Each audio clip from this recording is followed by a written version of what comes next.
ভোর 5:30 থেকে 10:30টার মধ্যে আমি কিভাবে প্ল্যান করে স্মার্টলি তাড়াতাড়ি সব কাজ গুছিয়ে করি। রাধে রাধে বন্ধুরা, কেমন আছো তোমরা সবাই? আশা করি ভীষণ ভালো আছো। আমরাও কিন্তু খুব ভালো আছি। আর আজকে হচ্ছে মঙ্গলবার, তোমাদের সাথে নিয়ে আজকের ব্লগটা শুরু করছি। সাথে থাকো, আজকের ব্লগটা তোমাদের ভীষণ ভালো লাগবে। গাছে কিছু ফুল ফুটেছিল, ভাবলাম তোমাদের সাথে শেয়ার করি। আর এই জবা গাছে তো রোজই প্রায় ফুল ফুটছে, মাঝে মধ্যে 2-1 দিন বাদ দেয়, কিন্তু ফুল তো রোজই দিচ্ছে। আর তোমাদের সাথে শেয়ার না করলে না একদম ভালো লাগে না। তাই গাছের কিছুটা জবা ফুল আর নয়নতারা ফুল দিয়ে শুরু করলাম আজকে সকালটা। তারপরে চলে আসলাম এই ছোটো ঘরটাতে। ছোটো ঘরে প্রচণ্ড ধুলো পড়েছিল আর জায়গায় জায়গায় একটু ঝুল পড়েছিল।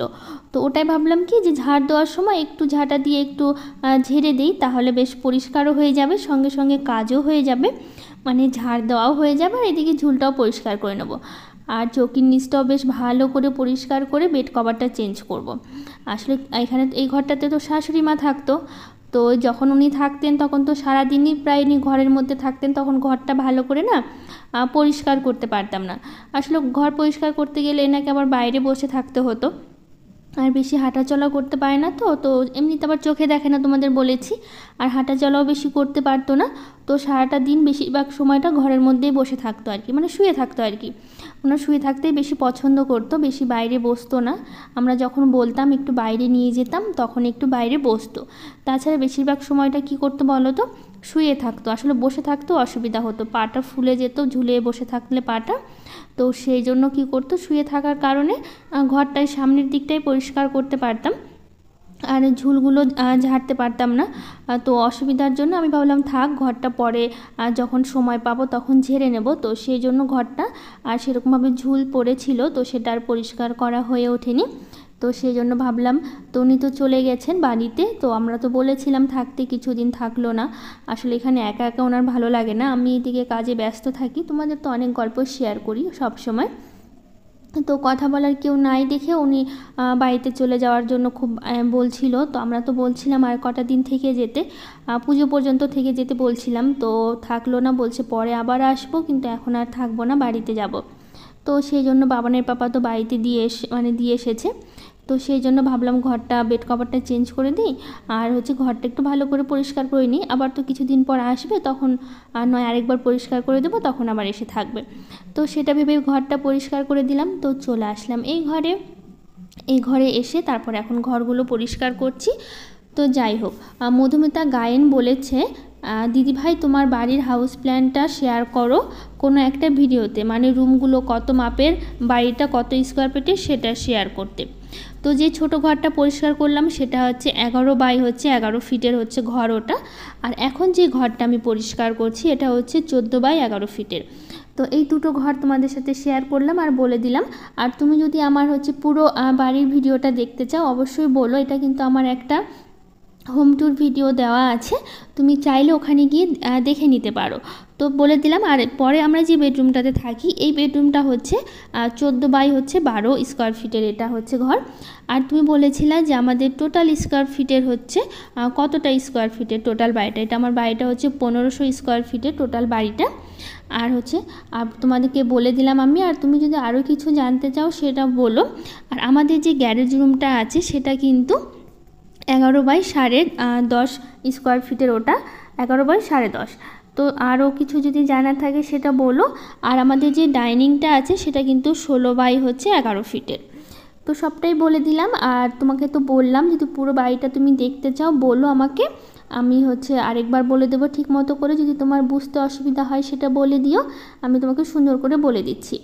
আর হচ্ছে বললাম তোমাকে যে আমার হচ্ছে হোম ট্যুর ভিডিও দেওয়া আছে, তুমি চাইলে সেখান থেকে দেখে নিতে পারো। পুরো বাড়ি, রান্নাঘর, ঠাকুরঘর সবটাই কিন্তু ওখানে শেয়ার করা আছে। তো সবটাই হচ্ছে তোমাকে বলে দিলাম। আর হচ্ছে SR ফ্যামিলি থেকে বলেছে, দিদিভাই তোমার আর আমার বড় আপার বিয়ে এক সময় হয়েছে। আমার বড় আপার বিয়ে 10 বছর পূর্ণ হবে সামনে ডিসেম্বরে, এবং আমার বড় আপার একটা মেয়ে আছে 7 বছরে। ও তাই, হ্যাঁ গো, আমারও ডিসেম্বরে 10 বছর পূর্ণ হবে ডিসেম্বরের 1 তারিখে। আর আমার ছেলের বয়সও কিন্তু 7 বছর। তো সকালবেলা এই যে দেখো যে কাজগুলো সারছিলাম সেগুলোই তোমাদের সাথে শেয়ার করছি। আর আমাদের বাড়িতে মোট কিন্তু হচ্ছে 3টা বেডরুম আছে আর গ্যারেজ রুম আছে। আর গ্যারেজ রুমটা কিন্তু ছোট, আমাদের যে ঘরটা আছে ওই ঘরের মতনই, প্রায় অতটাই বড়। আর হচ্ছে কিন্তু ওটাও কিন্তু একটা রুমের মতনই, পরবর্তীতে আমি ওটা রুমও করতে পারবো। তো আপাতত এখন আমাদের যেহেতু লাগছে না, আমাদের ঘরগুলো 3টে ঘরেই আমাদের অনেকটা বেশি হয়ে যাচ্ছে, মানে এতগুলো ঘর লাগেও না আর কি। কারণ বাবান এখনও ছোটো, ওর জন্য এখনও আলাদা কোনো ঘরের ব্যবস্থা, মানে ও এখনও তো থাকতে পারে না আলাদা কোনো ঘরে, তো সেই জন্য ঘরটা আমাদের পড়েই থাকে। তারপরও 3টে ঘর করেছি, যেহেতু ও তো একদিন বড় হবেই, ওর একটা আলাদা ঘরের অবশ্যই দরকার, তো সেই জন্য করা। আর গেস্ট রুমের জন্য তো গেস্টের জন্য একটা রুমের দরকার, সেটা ভেবেই আমাদের হচ্ছে 3টে রুম করা আর কি। আর গ্যারেজ রুমটা আছে, ওটা কিন্তু অনেকটাই বড়, ওটা আমি পরবর্তীতে প্রয়োজন পড়লে রুম করে নিতে পারবো। তো যাই হোক, তোমাদের যদি আরও কোনো সমস্যা হয় সেটা আমাকে অবশ্যই বলো, আমি তোমাদের দেখিয়ে দেবো। আর ভিডিওতেও সেটা আমি সবটাই হচ্ছে তোমাদের বলে দেবো। তো রিপা পাল বলেছে, দিদি তুমি যখন ফুল তুলো ভিডিও করো তখন একটা মিউজিক অ্যাড করে দিও, দেখতে ভালো লাগবে। কিছু মনে করো না, একদম কিছু মনে করিনি, তুমি বলেছো, এটা কিন্তু আমার ভীষণ ভালো লেগেছে। আসলে আমি অনেক সময় ভাবি যে মিউজিক অ্যাড করব, আসলে অনেক সময় কি হয় বলো তো, মিউজিক অ্যাড করলে কপিরাইট ক্লেম আসে, তো সেটা মানে সেই ভয়ে হচ্ছে আমি দেই না, ভাবি যে কোন মিউজিকটা দেবো আবার কোনটাতে কপিরাইট চলে আসবে। আসলে সেটা ভেবেই ভাবি তাহলে কোনো মিউজিকই অ্যাড করবো না, তাহলে তো কপিরাইট আসার কোনো ভয় থাকে না। তো সেটা ভেবেই কিন্তু আমি কোনো মিউজিক অ্যাড করি না আর কি। দিলে তো অবশ্যই খুবই ভালো লাগে দেখতে, মানে শুনতে ভালো লাগে আর কি, দেখতেও ভালো লাগে, আর সেই ভয়ে কিন্তু দেওয়া হয় না। আর বলেছে যে আর তোমার পুজোর শপিংয়ের আরেকটা ভিডিও দেবে ফ্রম ত্রিপুরা, আমার নামটা নিয়েও আমি খুব খুশি হব, আর আমি রোজ তোমার ভিডিও দেখি। থ্যাংক ইউ বোন, এত সুন্দর করে বলার জন্য। আর হচ্ছে অবশ্যই আমি যখন পুজোর শপিং করব, এখনও তো কিছুই করা হয়নি, শুধু একটা ব্যাগ নিয়েছিলাম, কালকে সেটা তোমাদের সাথে শেয়ার করেছি। তো এখনও তো কিছুই কেনাকাটা শুরু করিনি, অবশ্যই যখন কেনাকাটা করব, এখনও তো অনেক কিছু কেনাকাটা বাকি আছে নিজের জন্য, একটু শ্বশুরবাড়ির সবার জন্য কেনাকাটা কিন্তু আমি প্রতি বছর করে থাকি।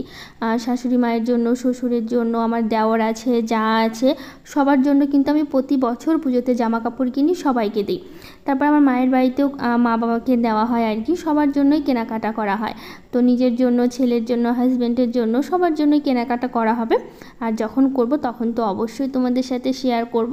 আর তোমরা কে কে পুজোর শপিং শুরু করেছো সেটাও কিন্তু জানাতে একদম ভুলো না। তো সংসারের অনেক কাজ কিন্তু করে ফেললাম তোমাদের সাথে, একমাত্র গল্প করতে করতে যে কখন কাজগুলো পার হয়ে যায় না, একদমই বোঝা যায় না জানো তো। আর সময়টাও বেশ ভালো কেটে যায়। তো সংসারে যে বাসি কাজগুলো ছিল, সকালের ঝাড় দেওয়া, তারপরে হচ্ছে ঘরের বাইরে উঠোন ঝাড় দেওয়া, সবই তো করে নিয়েছি। এখন দিচ্ছি গাছে জল, এখন তো রোজ সকালে বিকেলে দুবেলা করে গাছে জল দিতে হচ্ছে। আসলে রোদের তেজটা এতটা পরিমাণ শুরু হয়েছে এখন, আর এখন তো বৃষ্টি হচ্ছে না, আর এত পরিমাণে রোদ দিচ্ছে না, সেই জন্য গাছে যদি জল না দিই না, গাছগুলো একদম শুকিয়ে যাচ্ছে। তার জন্য সকালে বিকেলে দুবার করে গাছে জল দিতে হচ্ছে। তারপরে গাছে জল দেওয়া শেষ করে বাইরের সব কাজ শেষ করে তারপরে স্নান করেছি। স্নান করে এখন দেখো ওই সকালবেলা যে একটু স্কিন কেয়ার থাকে সেটা একটু করে নিচ্ছি। সেরকম আমি মুখে কিছুই লাগাই না, খুবই সাধারণ আর কি।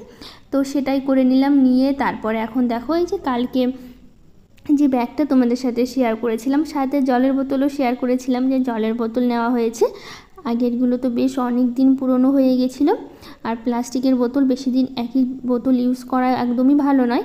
তবুও আমার বোতলগুলো বেশ অনেক দিন পুরনো ছিল, তো ভাবলাম সেগুলো আর ব্যবহার করব না, এখন নতুন নতুন সব বোতল নিয়ে এসে ওগুলো দিয়ে জল ভরি, তো ওগুলো দিয়েই খাওয়া হবে। তো কালকে যেহেতু বোতলটা নিয়েছিলাম রাত্রেবেলা, কালকে আর জল ভরিনি, ভেবেছি সকালে ভরবো। আর এই কয়েকটা এই যে জুসের বোতলগুলো দেখতে পাচ্ছ, এগুলো জুস খাওয়া হয়েছিল, কিন্তু বোতলগুলো না আমি আর ব্যবহার করিনি, ভেবেছিলাম রেখে দিই, যখন নতুন বোতল কিনবো তখন একসাথে ব্যবহার করা যাবে, আর আগেরগুলো তো রেখেই দেবো তখন। তো সেটা ভেবেই আর কি বোতলগুলো রেখে দিয়েছিলাম। তো 3টে ছিল জুসের বোতল, তো ওগুলো দিয়ে একসাথে ভরে নিলাম, আসলে সারাদিনে হয়ে যাবে। আর এখন গরমের জন্য জলটাও প্রচণ্ড পরিমাণে বেশি লাগছে, আর জলটা খাওয়াও হচ্ছে বেশি, তার জন্য জলটা বেশি লাগছে।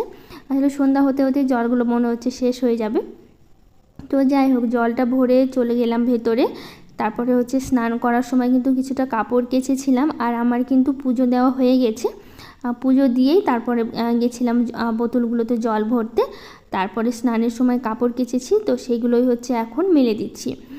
কিছুটা কাপড় বাবানের ছিল, আমাদের ছিল, ওগুলো মিলেমিশে একসাথেই কাচা হয়েছে আর কি।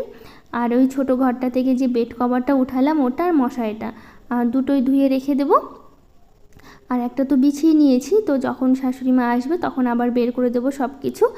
হয়তো কিছু দিনের মধ্যেই আসবে আর কি, বললো বেশি দিন থাকবো না ওখানে, চলে আসবো কিছুদিন পরে, এটাই বলে গেল আর কি। তো যখন ইচ্ছে হবে আমাদের ফোন করবে, আমরা বলবো, তখন চলে আসবে এখানে আর কি। তো যাই হোক, এদিকে দেখো কাজগুলো সারলাম, সেরে তারপরে এখন হচ্ছে সবজিগুলো কেটে নিচ্ছি, আজকে রান্না করব সেই সবজিগুলোই কেটে নিচ্ছি। আর আজকে রান্না করব হচ্ছে সয়াবিন করব, তো সেই সয়াবিনের জন্য কিছুটা আলু কেটে নিচ্ছি, কেটে নিয়ে তারপর হচ্ছে রান্না বসাবো। আর বাবান কিন্তু পড়াশুনো করছে, বাবানের পাপা হচ্ছে বাবানকে পড়াচ্ছে। বাবানের পাপা বাইরে কিছুক্ষণ কাজ করছিল, আসলে ওখানে মাটিগুলো মধ্যে না অনেক ঘাস হয়েছিল, তো সেই ঘাসগুলো ওখানে বসে বসে পরিষ্কার করছিল। আর নতুন একটু করে মাটি দেওয়া হচ্ছে, আর এত পরিমাণে ঘাস হচ্ছে, সেই ঘাসগুলো যদি না তুলি না, একটু বৃষ্টি হচ্ছে, বৃষ্টি হলেই প্রচুর পরিমাণে ঘাস বেড়ে যাচ্ছে তখন। তো সেই জন্যই হচ্ছে একটু একটু যখন ঘাসগুলো ছোট ছোট বেরোচ্ছে তখনই পরিষ্কার করে ফেলছি, নইলে কী হয় বলো তো, ওই ঘাসগুলো আবার কী হবে একটু একটু করে বড় বড় হতে হতে একদম পুরো জঙ্গলের মতো হয়ে যায়, দেখতে ভীষণভাবে বাজে লাগে। তো সেই জন্য ভাবি কি ছোট যখন থাকে ঘাসগুলো তখনই সবগুলো তুলে ফেলে দেবো, তাহলে কি হবে বলো তো, ছোটোবেলায় ফেলে দিলে তখন ঘাসগুলো বেশি বড় হতে পারবে না আর অনেকটা ঘিরেও থাকতে পারবে না। তো সেই জন্য হচ্ছে ছোট ছোট থাকতেই ঘাসগুলো পরিষ্কার করছিলাম, মানে আমি না, বাবানের পাপা করছিল আর কি। তো এইদিকে রান্না করছে, রান্না করতে করতে যে দিদিভাইরা কমেন্ট করেছে আরও তাদের নামগুলো নিচ্ছি। মম baby family, Jyotsna Karigar S family, Tanu dreams, AP daily blog, Rashiya Khatun, Manjula Mahanta, Suparna Nath, Ranjita Sah, Gharkanya Mridula, মন্টিস Niru and mom blog, MD Raju Khan, Mampi Debnath, Payel Ghosh, Hasan Khan, Mita daily cooking and blog, blogger Anumita, Puja blog channel. তো সবাই যারা যারা কমেন্ট করেছে সবাইকে অনেক অনেক ভালোবাসা, অনেক অনেক থ্যাংক ইউ সুন্দর সুন্দর কমেন্ট করার জন্য।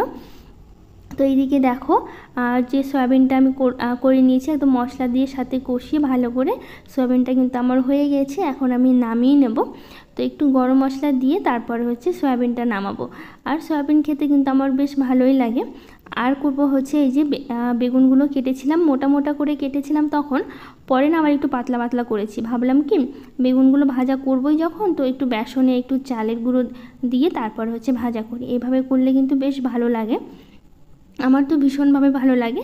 আর আজকে মঙ্গলবার, আজকে কিন্তু বাবানের হচ্ছে পরীক্ষা আছে, বাবানের পাপাও যাবে স্কুলে, তো সেই জন্যই সকাল সকাল রান্না করা। আর তোমরা তো জানোই সকালবেলা উঠে আমাদের সেরকম চা খাওয়া বা কিছুই খাওয়া, মানে সকালবেলা আমাদের কিছুই খাওয়া হয় না, হঠাৎ কখনো যদি ইচ্ছে হয় মনে হয় তাহলেই আমাদের সকালবেলা করে কিছু খাওয়া হয়, তাছাড়া কিন্তু সেরকম কিছুই আমার খাওয়া দাওয়া হয় না সকালবেলা। আর আমাদের তো চায়ের একদমই নেশা নেই, চা তো আমরা করি না বলেই চলে, তোমাদের কোনো ব্লগেই হয়তো চায়ের ভিডিও শেয়ার করা হয় না, আসলে চা খাই না তো কিভাবে ভিডিওটা করব বলো। বাবানের পাপাও খেতে অতটা পছন্দ করে না, আর আমিও খেতে পছন্দ করি না, তার মধ্যে এখন যা গরম, এই গরমে কিন্তু চা খেতে আরও ইচ্ছে করে না।